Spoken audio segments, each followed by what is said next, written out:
Magandang hapon po. Ako ho si Mrs. Josephine Borromeo. Nakatira po dito sa West Bank, Block 9 ng May Bunga. Isa po ako sa board member ng samahan ng Pinagkaisang Damdamin. At nalaman ko po ito, tumawag po sa GC namin yung presidente. Hindi ko po alam na meron po palang palugaw si Ma'am Sara. Yes.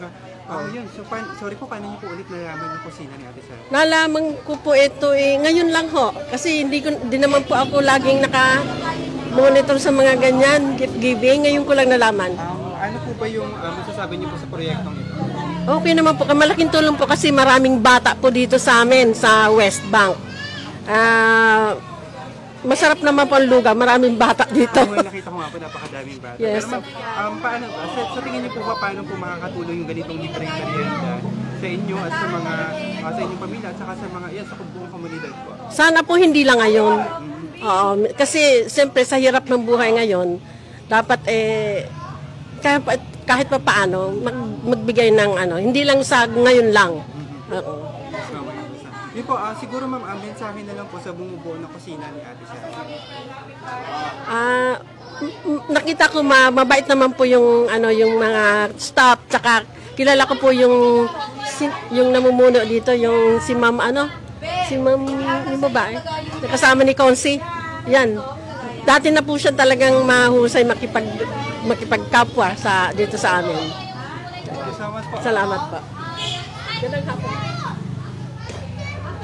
Ito ba?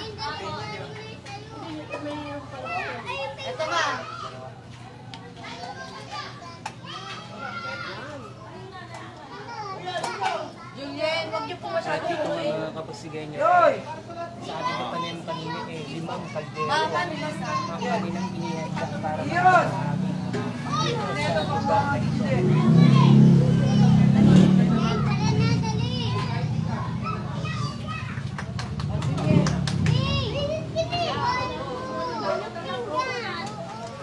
dito nga, may dala sila.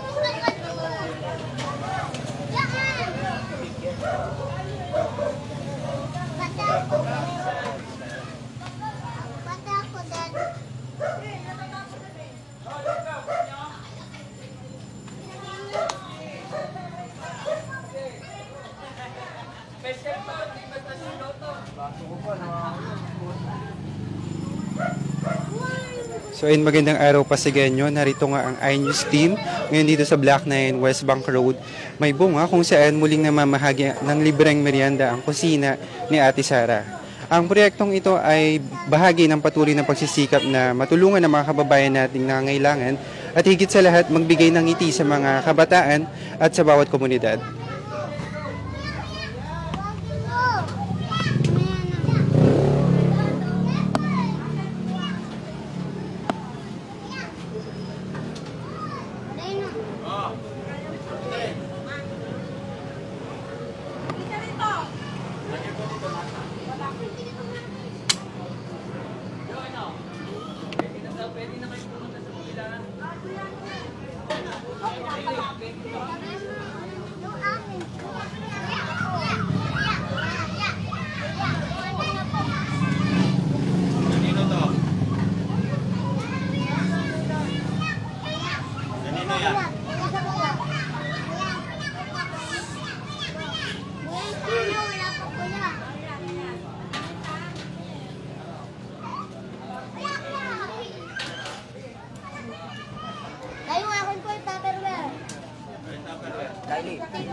Ay, nandito pala.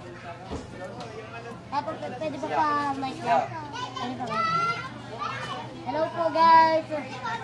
Salamat po kay Sara. Salamat po kay Inday Sara.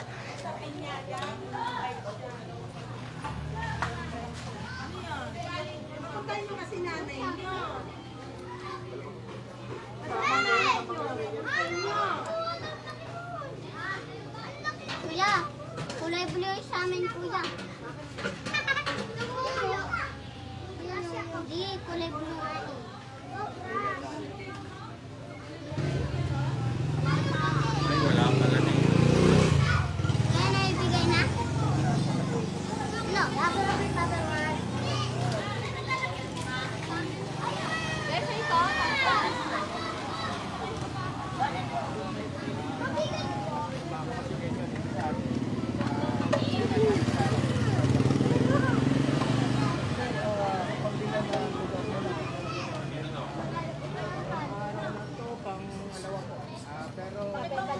Sige po. Dalawa. Tara, laro tayo mamaya.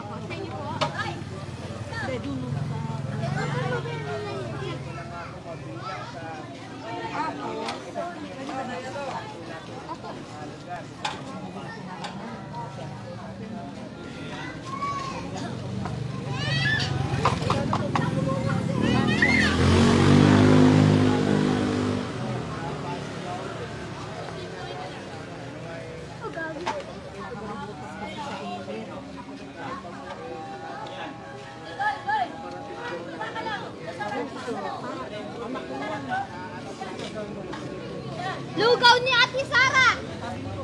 At yan ang ating naging kaganapan dito sa kusina ni Ate Sara. Abangan na iba pang updates at impormasyon, laging iNews Pasig ang inyong kasama para sa latest.